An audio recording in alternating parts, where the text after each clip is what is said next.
where sin is not addressed and where it is allowed to flourish, it can create even, yes, within the church and especially the corrupt church,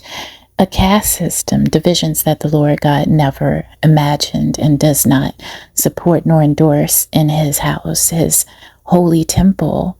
So you have people who are almost as select ones who are set aside for abuse. And there's no doubt in my mind, it's at least within the realm of possibility that the woman, if it was not completely random, which it may have been, but then we don't know spiritual forces that may have set her aside and set that man aside. The two people who are victims of public rape, set aside in a spiritual caste system for abuse. Now you have the silliness of a America that presents herself as Christian, yet spreads debaucheries and abominations to the other parts of the world where she is supposed to be giving the gospel. And in the homeland, you have situations in which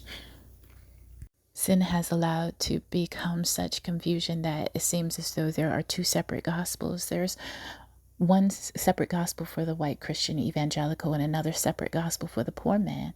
And because the white Christian evangelical is indeed a actual physical,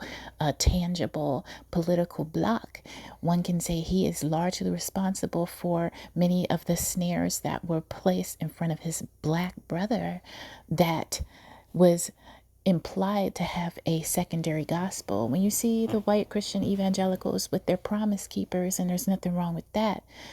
the implication is wrong that there are two separate gospels, that you don't see that within the black community, and you certainly don't see it within the poor community. There is one single gospel, but this confusion and this heresy has been allowed to ferment and has been allowed to grow from seed in a church that has not been doing her job and her assignment, that has been lazy, and in fact sometimes even helping the devil to do his work. If you want to see,